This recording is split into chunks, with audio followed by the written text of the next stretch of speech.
The broadcast is now starting. All attendees are in listen-only mode. Good afternoon, everyone, and welcome to today's webinar about the OEKO-TEX portfolio and the updates that go into effect this year. If we'll just hold on for just a few minutes, we have a few more people who are logging in before the start of the webinar. Just a little bit on housekeeping. Everyone is muted so that we have good sound quality for the recording. The webinar is being recorded, and after the webinar, you will receive a link where you're welcome to come download the webinar to share it with colleagues or to listen to it again. So we will be distributing those materials to you shortly. If you do have a question, if you look over on the right-hand side of your screen, you should see a question tab. We will take some time at the end of the presentation to try and answer some of your questions. If you would like to submit those questions early, feel free to go ahead and type those in that section at any time during the webinar, and we'll try to answer those for you. All right, so if you'll just give us another couple of seconds, we are getting another slew of people who are trying to log in, and then we'll get going.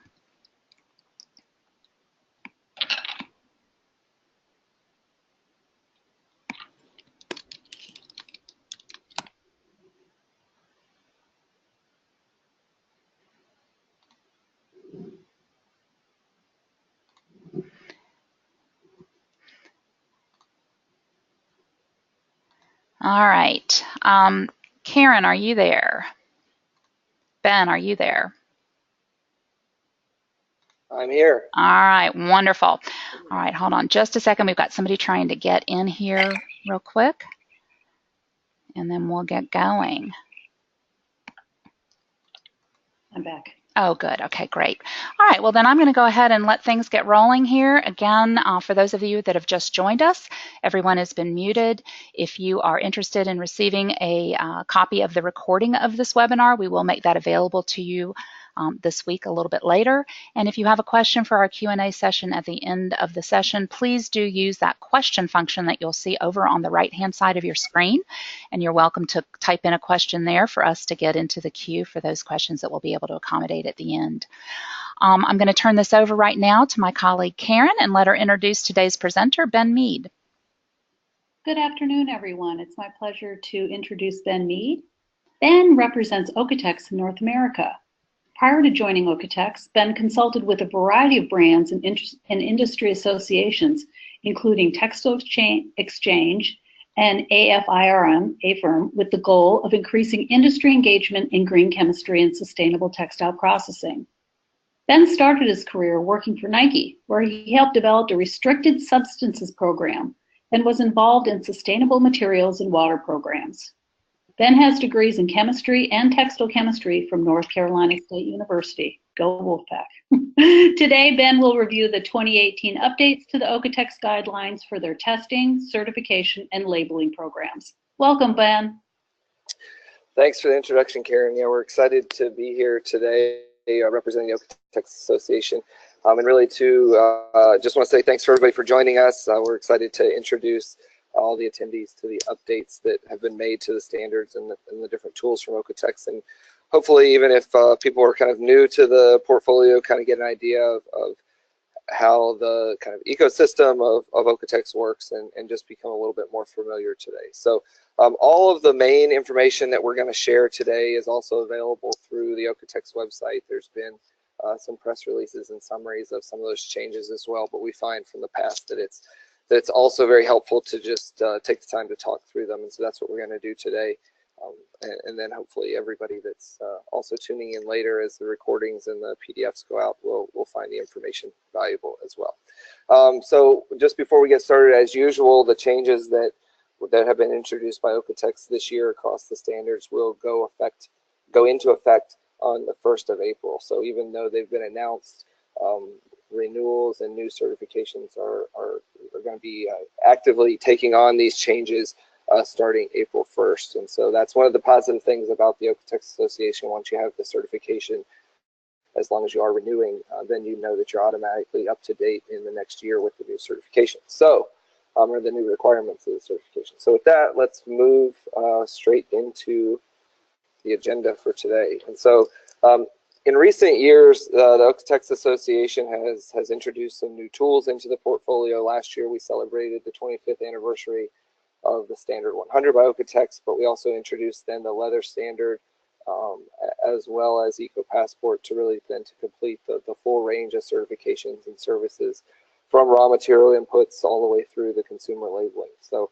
this year there are no new certifications to introduce, so that's a good thing. We can focus really then on the changes. But for those of you that really are new, maybe you're less familiar with the entire system. Maybe you came into today only thinking that OEKO-TEX represented the standard 100, but it's much more than that. So that's what we want to talk through today.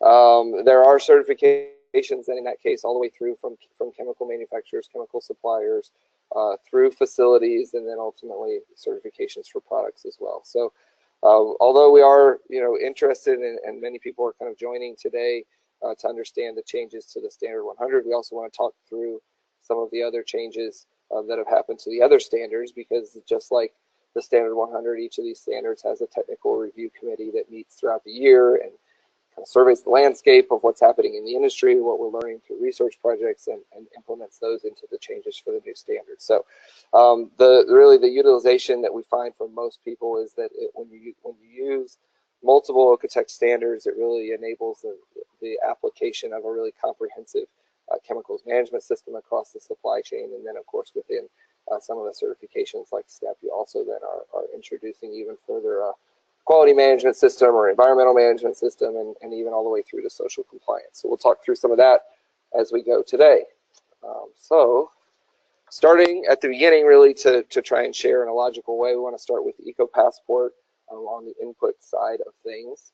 And so the EcoPassport certification is applicable not only to dyes and finishing chemicals that could remain in the textile product, but are also relevant for other auxiliary substances which could be removed during subsequent processing.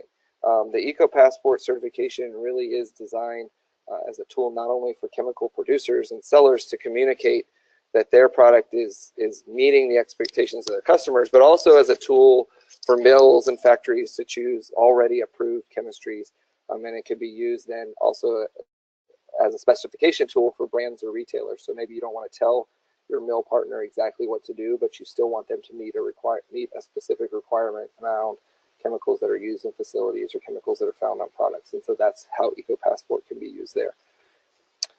Within the EcoPassport certification, there are some distinctly identified different product categories. And so in the past, those products from different categories were required to have their own certificates.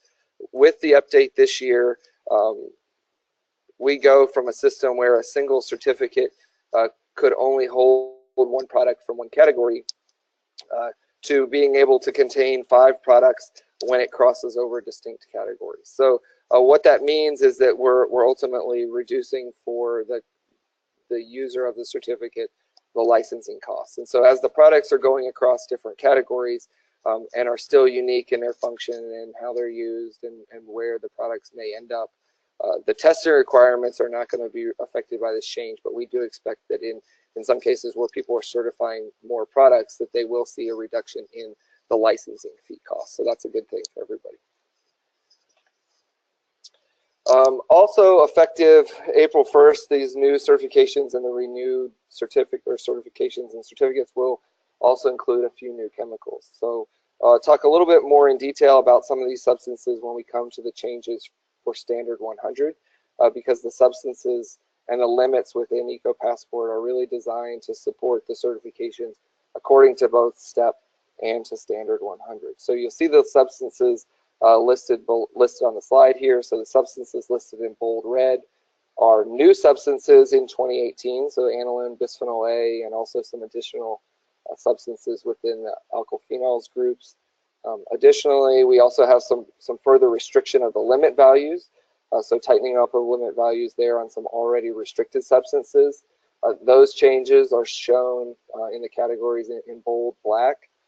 And then finally, we have 2 substances, phenol and quinoline, that OEKO-TEX introduces the concept of under observation here. So in this case, some testing for these substances will occur. However, the reported results are not going to impact the certification status. So what we see is that these are 2 substances here that are on the radar for future legislation and industry attention. And so we hope to provide, by putting them under this under observation category, some insights to help you prepare for the market of the future. We'll see that under observation category carried over into the other standards as well. Another important change is that within EcoPassport certification, we're also now introducing 3 distinct disclosure levels, and that's going to enable more flexibility for the applicants, and also some additional information about the certificate for any of the downstream users. So within each of these distinct disclosure levels, all information that is shared with OEKO-TEX and the certifying institute still remains confidential, regardless of which disclosure level you choose. So we know that's an important consideration for people to understand that the information they're sharing during the certification process does remain confidential and is securely protected. So in this way, really, OEKO-TEX serves an important role of reviewing that critical information about the chemical formulation so that the downstream users can make the decisions they need, but the intellectual property of the chemical company is protected. So we still maintain that even with these changes to the disclosure level. So I want to talk just a little bit about these different disclosure levels just to make it clear what the intention is here. So for a certification to be considered with full disclosure, all ingredients and the percentage of each ingredient must be shared with the institute that's issuing the certification. So to fulfill the requirements of full disclosure, the company must also provide all the known information, including any impurities there. So the benefit for going through full disclosure, as mentioned, is that it may be that a customer wants a certification that's based on full disclosure, but also from the chemical company that's applying in this way, a full disclosure does enable a reduced testing package at the end. Partial disclosure. So in the case of partial disclosure, a company would provide the complete list of chemicals, including the known impurities, but disclosure of the precise concentrations would not be required. So the disclosure of a range of concentrations for singular formulation would also be considered partial disclosure.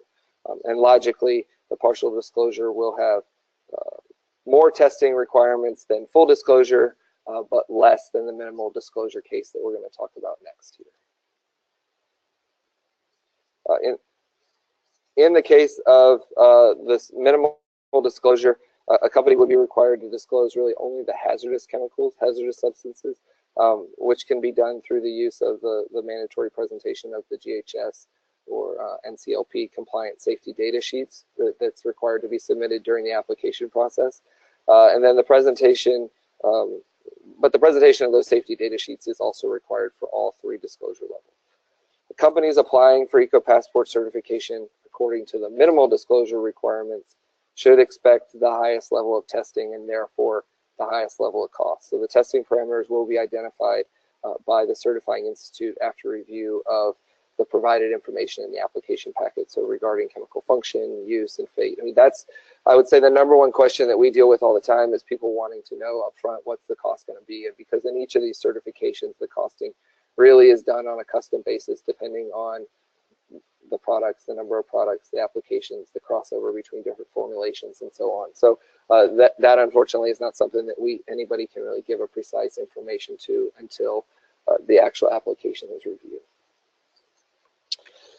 Another change to the EcoPassport certification is the introduction of this stage 3 for product stewardship, including on-site visits. So stages 1 and 2, which people who have used EcoPassport in the past have become familiar with, remains intact.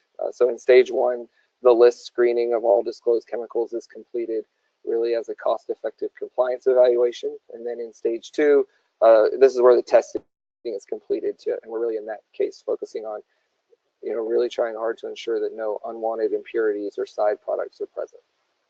Now, as part of this stage 3, the company seeking certification will answer a questionnaire regarding chemical and environmental management practices, policies, procedures, and then similar to Standard 100 or even within STEP, there would be an on-site visit which is required in the first year of certification, and then the following years, 3 years after that.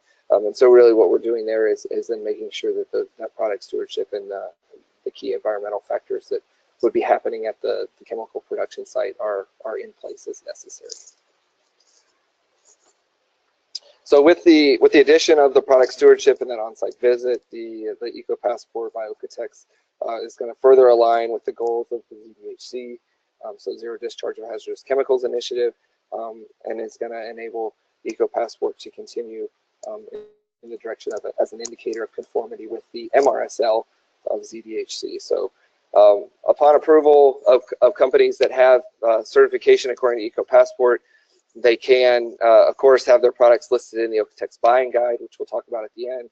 But as ECO-Passport is an indicator within the ZDHC group, those products could also be listed in the ZDHC Chemical Gateway. So another place that OEKO-TEX is engaging with the broader industry to help promote products that are screened and known and meeting the goals that the customers are looking for.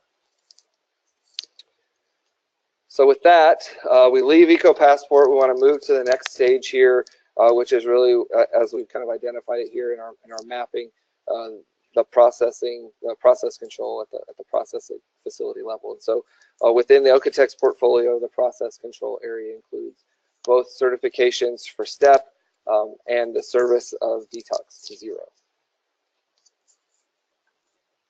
So start with DETOX to Zero, and now, thanks to the comparability of the DETOX to Zero manufacturing restricted substance list and the MRSL for STEP, DETOX to Zero can be fully integrated into the STEP certification as well. So DETOX to Zero customers can now convert to STEP at any time by expanding their assessment to include the additional modules which are covered within STEP, and then the restructuring of the DETOX to Zero assessment tool and the status report is really going to hopefully improve usability and clarity. So the MRSL that's valid for DETOX to Zero, like the other requirements, can be seen on the OEKO-TEX website. There's buttons on the left-hand side for each of the different standards, and DETOX to Zero sits there as well as a service.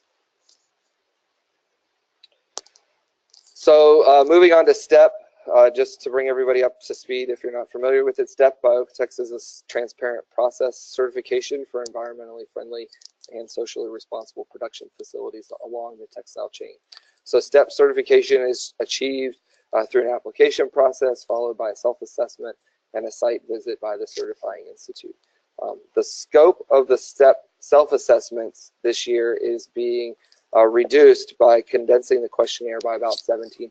So as we've gone through this, and now we've done several years of certifications and revisits of sites that have maintained their certification, we've been able to identify some places where the questions themselves seem duplicative. So really the idea being that the certification is, we're not weakening the expectation of the certification, just trying to make the actual assessment process itself simpler. Third-party certifications that have always been included in the STEP certification as equivalencies now lead to automatically filled in questions, which are shown in the assessment tool. So those accepted certifications, for example, ISO 9001, ISO 14001, SA 8000, Fairware Foundation, RAP, PSCI, some others as well.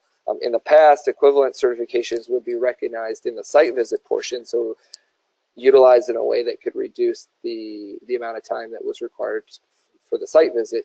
But now, with these changes this year, there's the ability to automatically answer the questions based on those existing pre-certifications. So hopefully that's a big time consumer as well. So in the past, we knew that if you already had certification, you already had the information on hand to answer the question, but it still was a matter of going and getting it and putting it in the right format for STEP.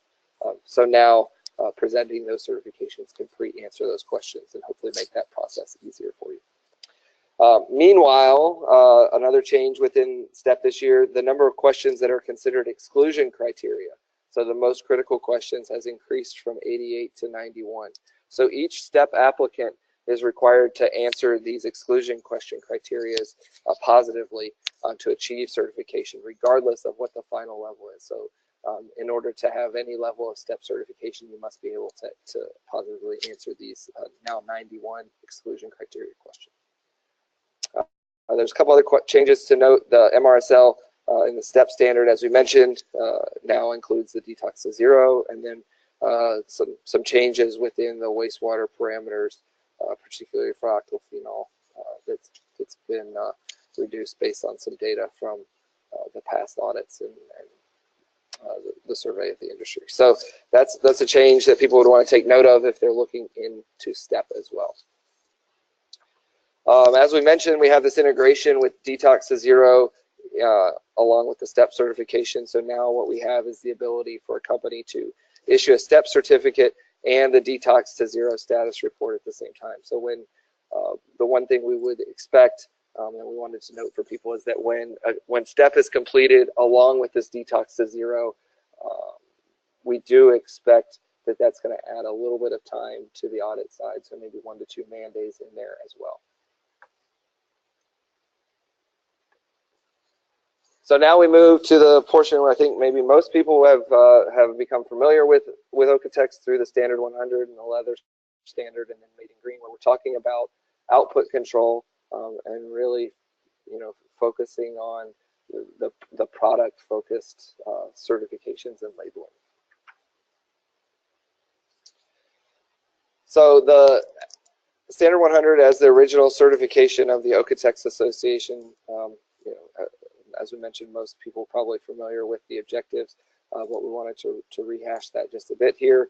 It is a quality management focused certification that's really aimed at ensuring that products across all stages of the supply chain do not contain restricted harmful substances. The certification is achieved by completing an application, submitting products for annual testings, and successfully completing a site visit by the certifying institute once every 3 years. So now in its 26th year, the Standard 100 really is recognized as the industry-leading restricted substance certification program, and one of the core tenets of the program is the list of banned or restricted substances.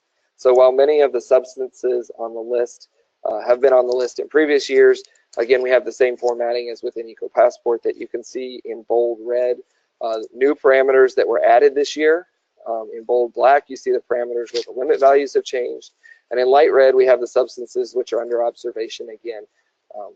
And then the standard typeface, of course, are the ones that indicate no changes. So as mentioned at the beginning, within Standard 100, all of these changes that have been introduced starting at the beginning of January and now we're talking about now will take effect with new certifications and renewals starting April 1st. So in this case, where we know that most people are joining to talk about or learn about the Standard 100 changes, we want to dig a little bit deeper into some of those. So under the chemical residues category, we do have some new substances. So we have bisphenol A, which is included now as an ESHA SVHC candidate substance, so a substance of very high concern. And it can be contained or found in plastic materials or plastisol prints even, for example. Phenol can be absorbed through the skin. It's classified as poisonous, corrosive, and health hazardous, and is suspected to cause genetic defects. And phenol can be found then in foams, for example. And then we also have the aromatic amine aniline. It's classified as a MAC Group 3, Category 4, and it's considered for testing of hazardous working materials. So aniline is identified, amongst others, as suspected of causing cancer and suspected of causing genetic defects by European Chemical Agency, ESHA. So if one or more of these substances is found as a chemical residue exceeding the limit values here, then the sample cannot be certified according to Standard 100. So you see here the differences of the limit values, as these are all new substances, the limit values that are being introduced both for Appendix 4 and for Appendix 6. So if you're familiar from last year, joined the webinar last year, you'll have seen we did introduce some of these new Appendix 4 and Appendix 6 levels, where Appendix 6 really is geared towards approaching the limit values for somebody wanting to be considered of the DETOX campaign.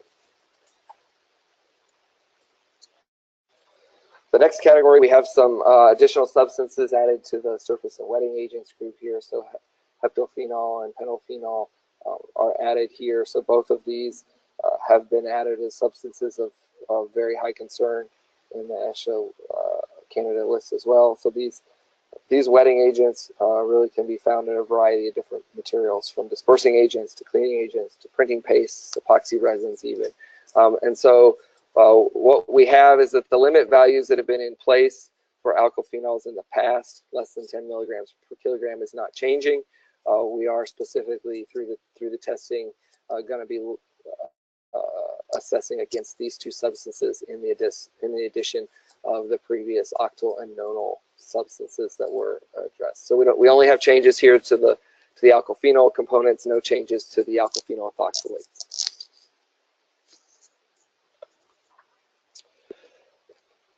We just talked a little bit about aniline as being added in the other substances category, other chemical residues category at the beginning. We also have it added here as a restriction on azocolorants as well. So the limit value for aniline in Appendix 4 and 6 is specifically added as 100 milligrams per kilogram. And then the limit value for the other arylamines remains unchanged at 20 milligrams per kilogram. Aniline is added, among other reasons, as being suspected of causing cancer and causing genetic defects, again, as mentioned before.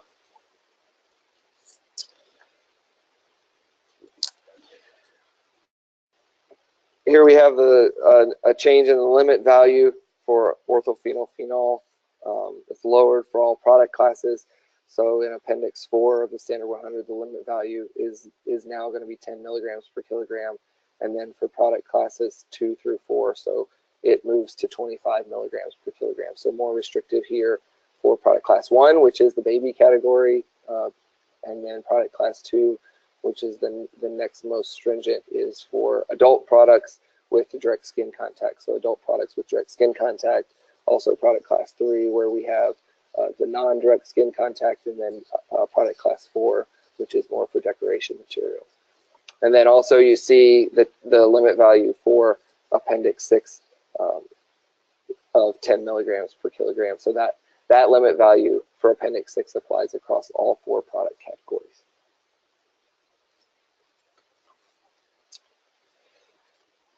We also have a limit value change for the short-chain chlorinated paraffins. The limit value here, partly introduced as a result of their inclusion as ESHA SVHC candidate list, is lowered to 100 milligrams per kilogram for all product classes in Appendix 4. And then for certifications in Appendix 6, the limit value of 50 milligrams per kilogram still remains. So no change there for Appendix 6, but there is a change for Appendix 4, which is the where the majority of certifications exist still today. Now within Appendix 6, we also have some other solvent residue exceptions. So there's been various modifications for the solvent residues for NMP, for DMAC, and for DMF. And that's really to take into better account for the current technical feasibility level in some of these different fiber materials. So in these cases, the limit values of 0.1% for both Annexes 4 and 6 exists.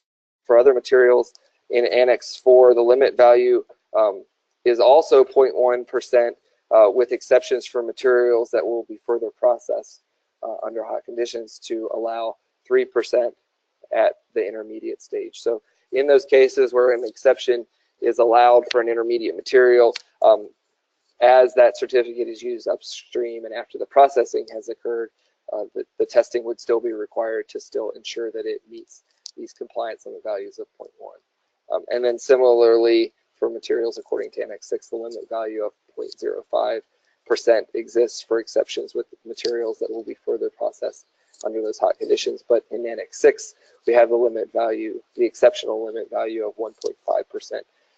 And again, if that processing happens, then the testing is required at the later stages to ensure that it's compliant with this 0.05% level. A lot of numbers, a lot of different testing. We want to make sure that everybody's aware of the changes, but at the same time, keep in mind that this is automatically taken care of for you during the testing process. So keep in mind the details, but know that when you submit your samples and your application for certification, all of these new changes will again be considered starting April 1st. Here we have another substance here, quinoline, that's under observation only. So this means that again, this substance is going to be randomly tested, and the information will be passed on to the applicant, but it doesn't affect the limit value. So just like in Eco Passport, here we're kind of proactively looking at what are the substances that we see coming in the future and help people prepare for the impact to their products here. And so this substance really can be used in the production of colorants and other chemical auxiliaries, and it's being classified as a CMR substance, so carcinogenic, mutagenic, or toxic to reproduction by ESHA, and it's being discussed in ESHA work groups.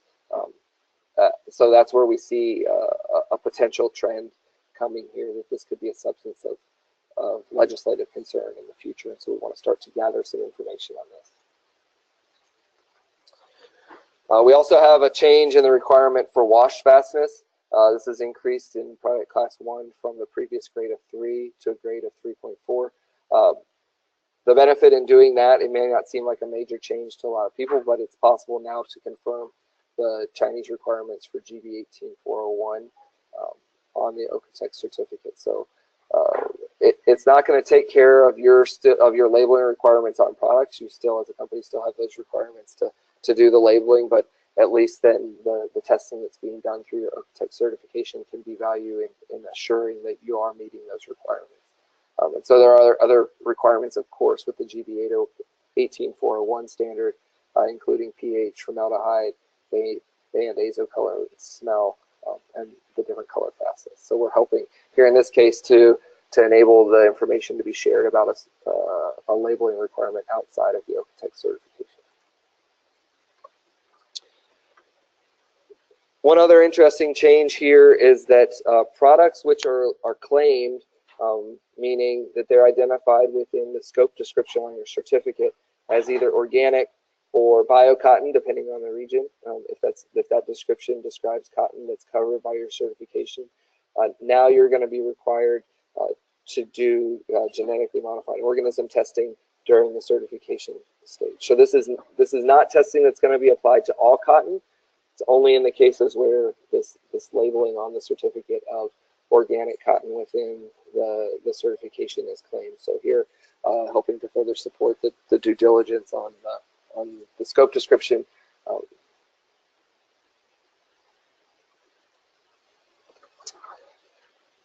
So that basically is the end of the standard 100 changes. So we're going to switch over now to the leather standard, which was introduced in 2017. It's very similar to the standard 100 in process. However, the parameters and the testing requirements are specifically focused on those that are really relevant to leather at all stages. So again, the leather standard is a testing certification where products are submitted for testing against the list of harmful substances, and that harmful substance list can be found on the website in the back of the standard document. So the leather standard certifications can be used in conjunction with standard 100 certified textile materials to certify a consumer product made of both types of materials. For example, if you have a jacket that is mostly made of textiles and plastic and metal trims, most of those materials could be standard 100 certified, but if you had trim materials or patches or leather pullers made of leather, then those individual materials could be certified to the leather standard, and the certificates for all materials could be brought together, and a single certificate for the whole product could be used by combining both leather standard and standard 100 certificates. I like the changes that we noted in standard 100. There are both new substances, changes in substance limits, and some substances, again, that are under observation. But again, those under observation ones do not affect the overall certification outcome. So we're not going to go through it in full detail like we did in standard 100. A lot of similarities here in the changes, and those full details can be available either through the standard itself or by contacting the institute that you're working with for your certification. So we do have added restricted limit values for bisphenol A, for aniline, for the phenols within the alkyl phenols group there, and then some lower limit values for short-chain chlorinated paraffins, as they could be historically or typically used in leather, and we want to ensure that we're meeting those limit values now. We also have some additional changes here. So regarding the use of different process and preservative agents that are necessary in the leather production, there's some special regulations here for OPP and for CMC that have been determined. And so what I'd encourage people to do is, if you are producing leather, to take a look at the leather standard and really make sure that you understand those different exceptions and look at the notes at the bottom of the limit value tables. And then finally, the substances under observation here that are found under the category of other chemical residues. So very similar to what we've discussed here with EcoPassport and with Standard 100. So these can be used either in the production of different colorants and considered as CMR substances, carcinogenic, mutagenic, and reproductive for toxic. So toxic to reproduction. So we are looking at these substances here and starting to gather some information again within the leather testing that's happening, and making sure that people are aware and prepared as changes might come down the line. There's some other organizational changes, things like that, that happen within the certification process, but those are mostly behind the scenes and something that you won't really observe, but designed to make the certification process go smoother and be more complete. So we are kind of moving towards the end of our certification tools here, labeling tools. We have the Made in Green, which is really a traceable product label for textiles and materials that have been tested for harmful substances. That would be according to the Standard 100, and that also produced in environmentally friendly companies or facilities and under socially responsible working conditions. So that second portion of that is accomplished through the STEP certification of the supply chain. So the changes that are in place for 2018 are that we've tried to make the minimum requirements, the criteria for awarding the Made in Green label, tried to update those, tried to make them a little bit more clear, make it a little bit more comprehensive or understandable, but also to make it easier and less burdensome to actually obtain the label once all of the requirements for Standard 100 and STEP have been met of the supply chain. So what we want to highlight is that the requirements are that the finished product itself must be Standard 100 certified, and then the final making up or cut and sew facility must be STEP certified. For the wet processing facilities that are further back in the supply chain, any single component, any single material component that's greater than 5% of the weight of the product must be wet processed in a STEP certified facility. And then for total, 85% of the total weight of the components must be processed in a STEP certified facility as well. So hopefully that is a little bit more clear. Again, if it's not, feel free to check out the OEKO-TEX website for more information there, or again, contact your institute that you're most of the time in touch with or in contact with.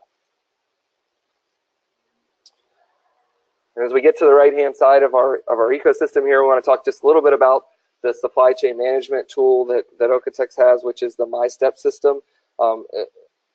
Really a great tool in the system there to help a company manage the Standard 100 certificates within the supply chain, as well if you are working towards labeling with Made in Green and you have suppliers that are STEP certified, to really start to manage that data that's coming out of the STEP certificate. So there is a lot of quantitative and benchmark data that comes out of the STEP certification of the facilities, and so using the MyStep database, you have the ability to sort of benchmark facilities against each other, to start to set KPIs for your organization, and really to gather all of that information together. Maybe it's useful then for different reporting tools or other things that you're doing as a company. So if you do need a login to get to the secure data that's in there, their information within the MyStep, how to get the login to the MyStep piece, should be available when you get your Standard 100 certificate or when you get another certificate from OEKO-TEX.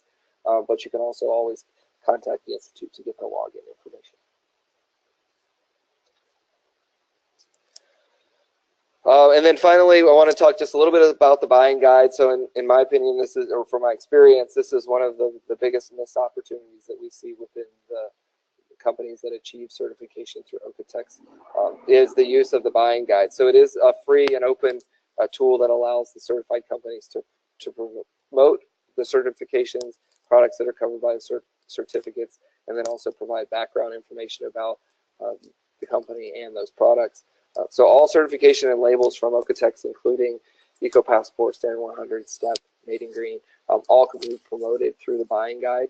And so that this portal is really accessible both to B2B customers for sourcing purchases, looking for already certified customers or companies, but also to retail customers. So this is something that we find more and more today. I know that there was a poll question there at the beginning about the Key to Confidence survey and who was familiar with it. That's something that we really have seen as people have started to be a little bit more aware, particularly in the US, that we see this increasing every single day, that the inquiries from customers is increasing more and more, where they're looking to find where can they find products that are certified to one of the standards, or where can they find companies that are certified.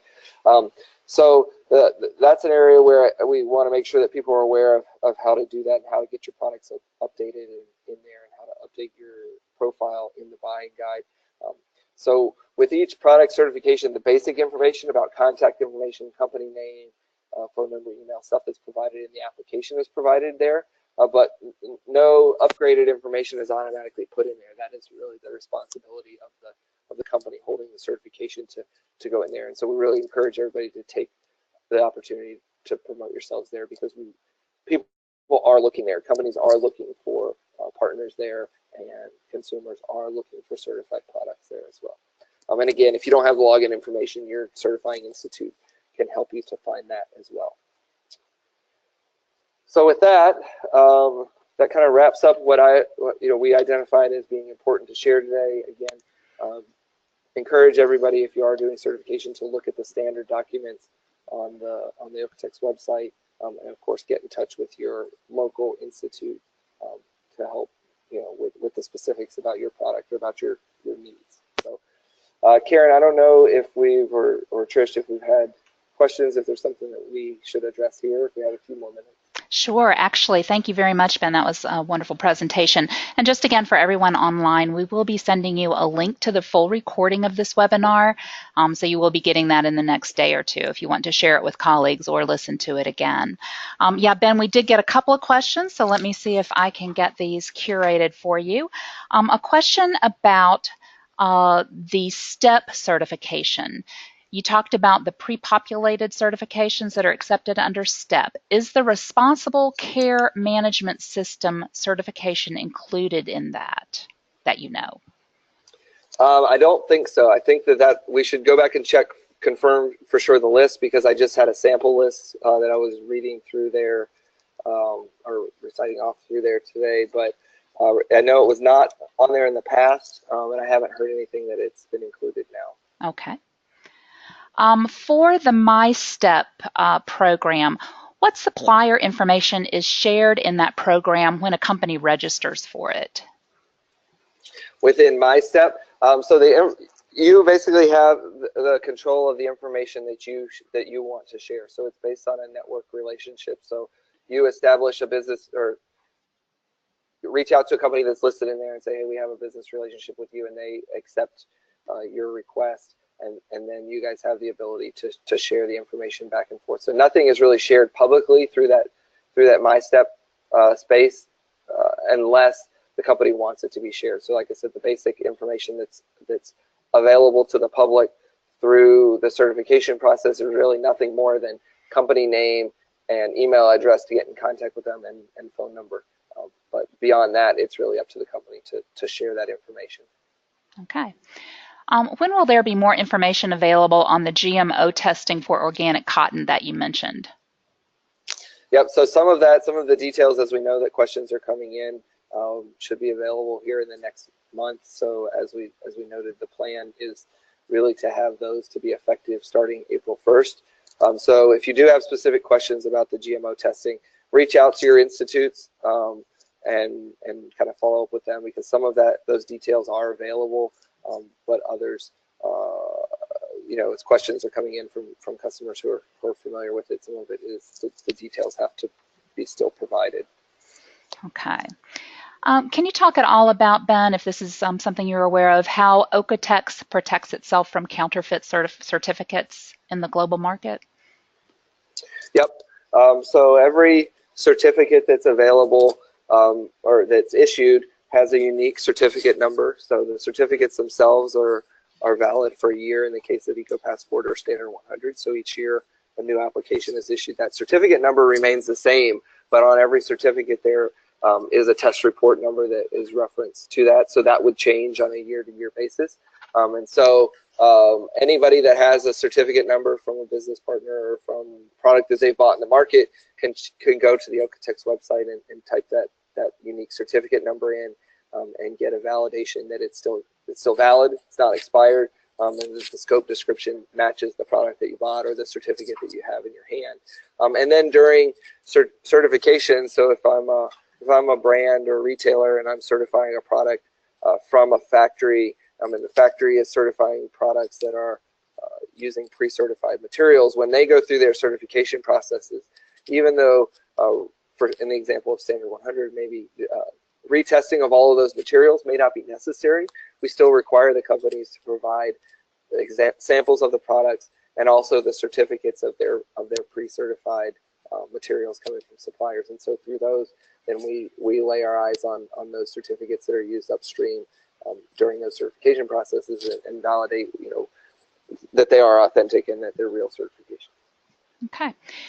Question about new certificates versus renewing certificates and the April 1st deadline. If a company is renewing a Standard 100 certificate in March, do the new guidelines apply to that certificate? No, so the new certificate guidelines go into effect starting April 1st. Okay.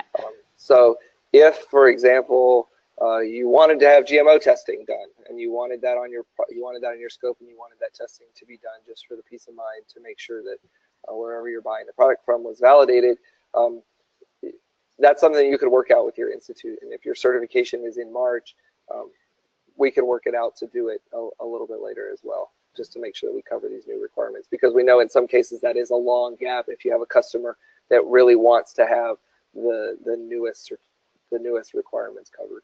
Okay, great. All right, a question about STEP. If a brand has a STEP certified cut sew factory, does the brand have access to the MyStep tool? You can apply for access, yes, right? Okay. So if you're a brand and your facility is STEP certified, what you should do is get in touch with the institute and say, hey, I want to get a login for MyStep because I have a relationship with somebody that has STEP, and we want to start having access to their data. And so you still would have to go out then and request the factory to confirm that relationship and start sharing their data to you. Great. All right. Well, that wraps it up. Again, folks, please be on the lookout for an email from us with a link to the recording of this webinar, and we'll be sending that out in the next few days. If you'll look in the handout section of your screen, you'll also find a copy of the press release that summarizes the changes that go into effect on April 1st. If you do have questions, please don't hesitate to contact us, and we'll be happy to put you in contact with the right institute in your country if you're not from the U.S. And thank you very much for your interest in OEKO-TEX, and have a great afternoon.